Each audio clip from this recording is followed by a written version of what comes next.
آج ایک جامع slide deck ہم پبلک کر رہے ہیں جس کا URL ابھی آپ کو سکرین پر نظر آ رہا ہے. اس پہ آپ کو تمام تفصیل ڈونیشنز کے حوالے سے نظر آ جائے گی. کچھ چیزیں سنیپ شاٹ یہ ہے کہ ہمارے پاس ٹوٹل پلیجز 15 ارب کی آئی تھیں 3 ٹیلی تھونز میں. ابھی تک ہمارے اکاؤنٹس میں 4.6 ارب جمع ہو چکے ہیں, اور یہ ڈفرنس کیوں ہے یہ اس پہ ابھی میں تفصیل آپ کو بتاتی ہوں. 3.4 ارب چیف منسٹر پنجاب کے فنڈ میں, 1.2 ارب چیف منسٹر خیبر پختونخوا کے فنڈ میں. یہ مین ڈونیشنز ہیں. ابھی تک یہ 4.6 ارب کی جو ڈونیشنز آئی ہیں اس میں 3.6 ارب جو ہیں وہ خرچ ہو چکے ہیں. اور آج کی تاریخ میں ہمارے 2 ڈیش بورڈز جو ہیں وہ بھی ہم پبلک کرنے جا رہے ہیں, جن کے URL ابھی آپ سکرین پہ دیکھ رہے ہیں. ان ڈیش بورڈز پہ آپ کو ایکسپینڈیچر کی تمام تفصیلات آپ دیکھ سکیں گے, اور میں ابھی آپ کو یہ کچھ دکھاؤں گی بھی. 1 ارب جو ہے ہم نے سندھ کے لیے رکھا ہوا ہے. وہ چیئرمین صاحب جب سندھ گئے تھے تو انہوں نے اناؤنس کیا تھا, اور ہم ڈیٹا اویٹ کر رہے ہیں, کیونکہ خیبر پختونخوا اور پنجاب میں جو سروے ہے وہ مکمل ہو چکا ہے, اور ہماری ایکسپیکٹیشن ہے کہ سندھ میں بھی سروے مکمل ہو گیا ہوگا. تو جتنا جلدی وہ ہمیں ڈیٹا دیں گے اتنا جلدی ہم یہ 1 بلین جو ہے 1 ارب جو ہے وہاں پر 40,000 لوگوں کو میں بانٹ دیں گے. اس کی تفصیل بھی اور پالیسی آگے آپ کو بتاتی ہوں. یہ جو پریزنٹیشن آج ہم نے پبلک کی ہے اس میں اکاؤنٹس جو کلیکٹ کر رہے ہیں, جتنی فنڈ کلیکشن ہوئی ہے, جتنے راؤٹ سے ہوئی ہے, جتنے چینل سے ہوئی ہے, ان کی تمام تفصیل ہے. جو ہم نے پروسیس اڈاپٹ کیا ہے سروے کے لیے, ایلیجیبلٹی کے لیے, ڈیٹا انالیٹکس کے لیے, پیمنٹس کے لیے, ٹرانسپیرنسی کے لیے, اس کی بھی تفصیل درج ہے. فنڈ کلیکشن جو ہوئی ہے اس میں ہم سلائیڈ ڈیک میں ہم نے یہ بھی بتایا کہ انٹرنیشنل ڈونرز سے کتنا آیا ہے, ڈومیسٹک ڈونرز سے کتنا آیا ہے. 66% ڈومیسٹک ڈونرز سے آیا ہے, 34% انٹرنیشنل ڈونرز سے آیا ہے. ٹرانزیکشنز کتنی ہوئی ہیں اس کی بھی تفصیل ہے. ٹرانزیکشن سائز جو ہے, یعنی کہ size of donation foreign donors کا کتنا ہے, یعنی کہ جو اوورسیز پاکستانی ہیں, جو ڈومیسٹک ڈونرز ہیں, ان کی ایوریج سائز آف ڈونیشن کیا تھا. تھوڑا سا میں تفصیل سے بچانا چاہتی ہوں کیونکہ اکثر یہ سوال ہوتا ہے کہ 3 ٹیلی تھونز میں پلیج تو لوگوں نے 15 ارب کیے ہیں, مگر آپ کے اکاؤنٹس میں اس وقت 4.6 ارب موجود ہیں. یہ کیوں ہے یہ سمجھنا بہت اہم ہے. اس کی 3 وجوہات ہیں. سب سے پہلے تو یہ کہ تقریباً 3 سے 4 ارب کی جو پلیجز تھیں وہ ہمارے اکاؤنٹس میں آنی نہیں تھیں. ان لوگوں نے ٹیلی تھون سے انسپائر ہو کے کمٹمنٹس کی تھیں, مگر انہوں نے اپنے چینل سے یہ خرچہ کرنا تھا. نمبر 1.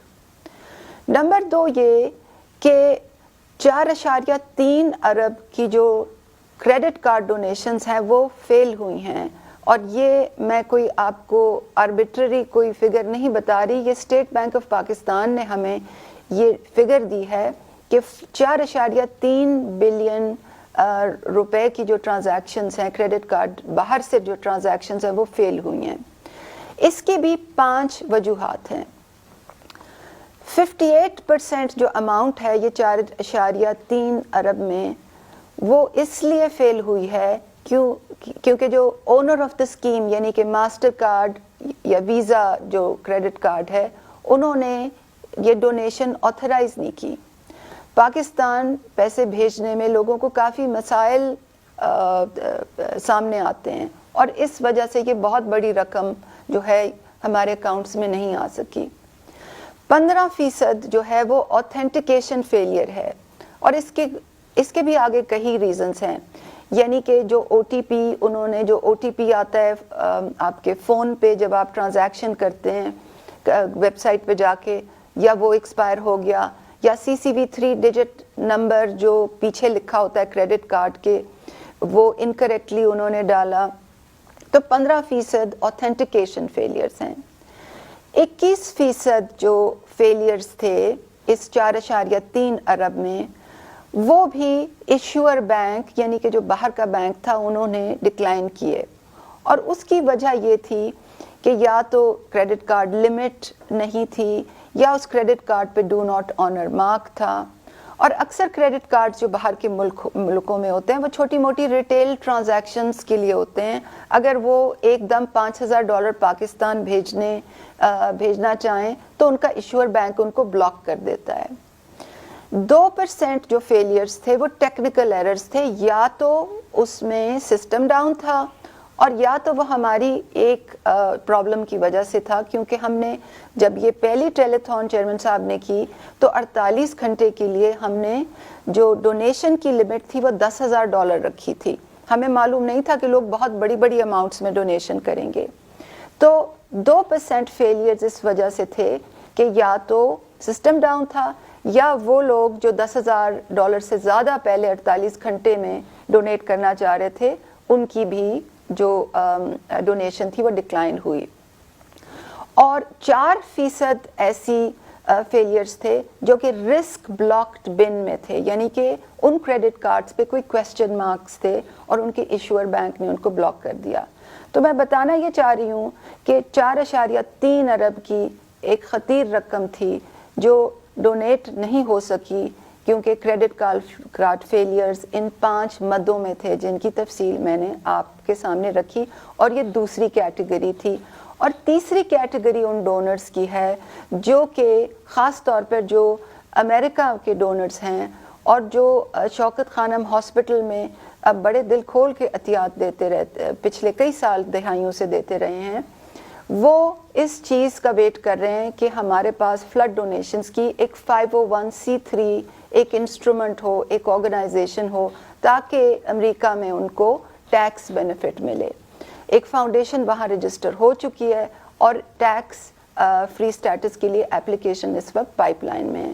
تو اس وقت شاید آپ کو اسکرین پہ بھی نظر آ رہا ہو, یہ 3 وجوہات ہیں جس کی وجہ سے جو پلیجڈ اماؤنٹ اور اکاؤنٹس میں جو اماؤنٹ ہے ان میں فرق ہے. سلائیڈز میں ہم نے اور بھی بہت تفصیل سامنے رکھی ہے. ٹرانسپیرنسی کی پیش نظر, شفافیت کو ملحوظ رکھتے ہوئے آپ کو ہم نے یہ بھی بتایا ہے کہ ہمارے اکاؤنٹس کون سے ہیں, ان کی گورننس کیسی ہے, ان کی یوٹیلائزیشن ڈیسیجنز کیسے ہوتے ہیں, اور ابھی یوٹیلائزیشن سے پہلے ان میں کتنے پیسے تھے. ہم نے شفافیت کے پیش نظر یہ چیز بھی پبلک کی ہے کہ ہمارے جو 3 بینکس میں جو ڈونیشنز آ رہی تھیں پلس جو PITB کے تھرو جو کریڈٹ کارڈ ڈونیشنز جو راؤٹ ہو رہی تھیں, اور تمام ڈونیشنز ان کی وہ کس کس کیٹیگریز میں آ رہی تھیں. کیا وہ اوور دا کاؤنٹر لوگ پیسے دے رہے تھے, یا وہ ڈومیسٹک ٹرانسفرز تھے, یا انٹرنیشنل کریڈٹ کارڈ ٹرانزیکشنز تھیں, یا ڈومیسٹک کریڈٹ کارڈ ٹرانزیکشنز تھیں, یا وائر ٹرانسفر آ رہی تھی. تو یہ اگر آپ اسکرین پہ دیکھ رہے ہوں گے کہ کوڈڈ بائی بینکس, یہ ڈیٹیل آپ کو 6 مدوں میں نظر آ رہی ہے کہ یہ پیسے کس طرح سے آئے تھے.